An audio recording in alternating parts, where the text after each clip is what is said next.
Good evening all of you. हमारा आज का टॉपिक है फॉर्म ऑफ गवर्नमेंट। बेसिकली दो टाइप्स की गवर्नमेंट होती हैं, प्रेसिडेंशियल फॉर्म ऑफ गवर्नमेंट और पार्लियामेंट्री फॉर्म ऑफ गवर्नमेंट। हम 1947 के पहले भी इंटरिम गवर्नमेंट में पार्लियामेंट्री फॉर्म ऑफ गवर्नमेंट के थ्रू गवर्न होते थे और ब्रिटिशर्स भी इसी पार्लियामेंट्री फॉर्म ऑफ गवर्नमेंट के थ्रू गवर्न करते थे हमें। सो हम इससे बहुत ज़्यादा परिचित थे, इसलिए 1947 के बाद भी हमने इस गवर्नमेंट को कंटिन्यू रखा। और सेकेंड रीज़न था कि इस गवर्नमेंट को पार्लियामेंट्री फॉर्म ऑफ गवर्नमेंट को अडॉप्ट करने का कि हमारी जो इंडिया है वो बहुत ही लार्ज कंट्री है, बहुत लार्ज रिप्रेजेंटेशन और लार्ज पॉपुलेशन वाली है, बहुत डाइवर्सिटी वाली है।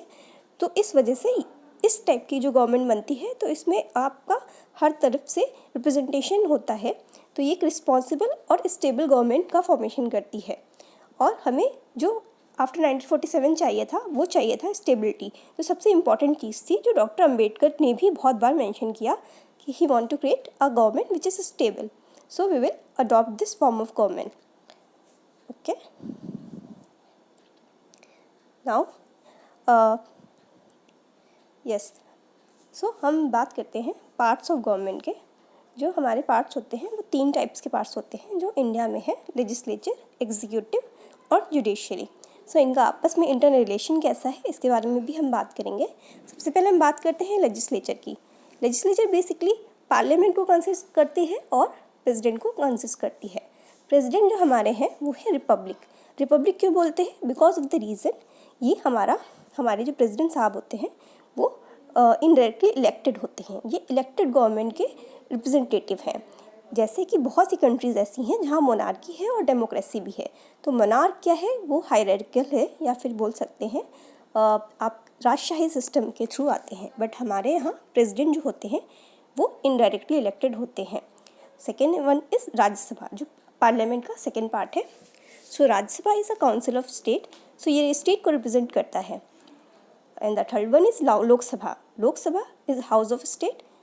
सो तीनों मिलके एक लेजिस्लेचर का पार्ट बनाते हैं। जो लेजिस्लेचर होता है वो सबसे इम्पॉर्टेंट होता है बिकॉज ऑफ द रीज़न जो पीपल्स होते हैं उनकी पावर जो होती है वो जनता की पावर लेजिस्लेचर में निहित होती है।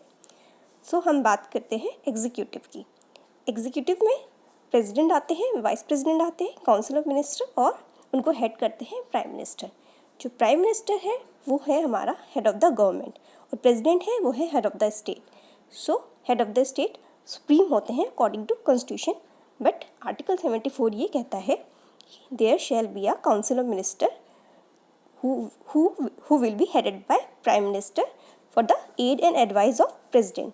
यानी कि प्रेसिडेंट की एड एंड एडवाइस के लिए एक काउंसिल ऑफ मिनिस्टर रखी गई है और एक प्राइम मिनिस्टर रखा गया है। इस आर्टिकल को अगर हम ऐसे पढ़ते हैं तो हमें लगता है कि प्रेसिडेंट जो है वो एड एंड एडवाइस को माने या ना माने, ये उस पर डिपेंड करता है। But in reality after 42 amendment act ये क्लियर हो गया कि जो एडवाइस जो ये काउंसिल ऑफ मिनिस्टर और प्राइम मिनिस्टर प्रेसिडेंट को देते हैं वो प्रेसिडेंट पे बाइंडिंग होती है। एक बार अगर इनको अगर पसंद नहीं आ रही है वो एडवाइस, सो वो उनसे कंसल्ट कर सकते हैं, बट आफ्टर कंसल्टेशन ये उन पे बाइंडिंग होती है। सो एग्जीक्यूटिव एंड लेजिस्लेचर के बीच का जो रिलेशन है, executive is responsible to legislature, यानी कि जो अकाउंटेबिलिटी है एग्जीक्यूटिव की वो हमेशा लेजिस्लेचर पे बनती है। तो अभी हम थर्ड पार्ट की तरफ जाते हैं, वो है जुडिशरी।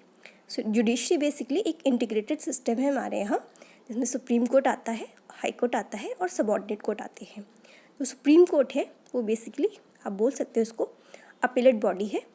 बाकी हाई कोर्ट में ओरिजिनल ज्यूरिडिक्शन भी रहता है। सुप्रीम कोर्ट में भी बहुत से मैटर्स में ओरिजिनल ज्यूरिडिक्शन रहता है।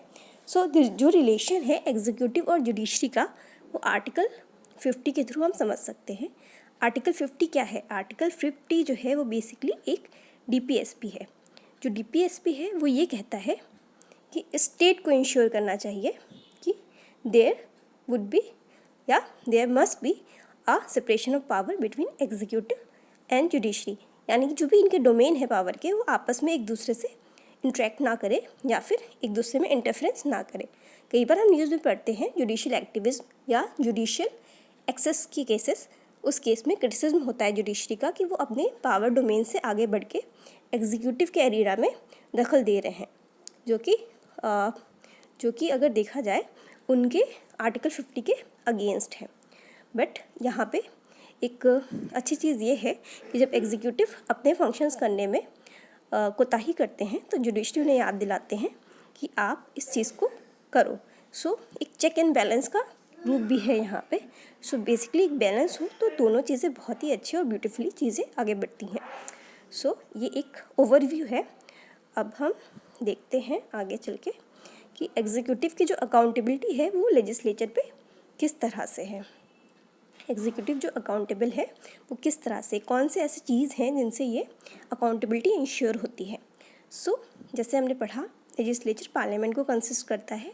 सबसे पहले लेजिस्लेचर की जो अकाउंटेबिलिटी है, जो पब्लिक है, आम जनता है, वो इन्हें हर 5 ईयर्स में अपनी असेसमेंट करती है। अगर वो खुश नहीं इनके कामों से तो 5 ईयर्स में जो इलेक्शन होगा उसके रिजल्ट के अकॉर्डिंग वो अपना लेजिस्लेचर चुनेगी।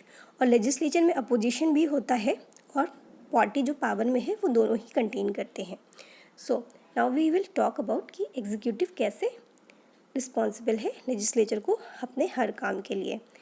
जब भी जो भी चीज़ एग्जीक्यूटिव करता है तो प्रॉपर वे में पार्लियामेंट में उस पर डिबेट होता है, डिस्कशन होता है। और अगर ऐसा लगता है कि एग्जीक्यूटिव अपने काम करने में या फिर किसी चीज़ में अप टू द डेट नहीं है या फिर एक्यूरेट नहीं है तो उसके against legislature no confidence motion ला के उसको बाउंड कर सकती है कि आप जो है अपना आप में हमें कॉन्फिडेंस नहीं है, या फिर उन पे किसी भी बिल पे वो एडजॉर्नमेंट लगा सकती है जिसके थ्रू उनका असेसमेंट हो सकता है, या फिर अकाउंटेबिलिटी जिसके थ्रू उनकी निर्धारण होती है। सो ये एक बहुत छोटा सा वीडियो था और ये मेरा फर्स्ट वीडियो है।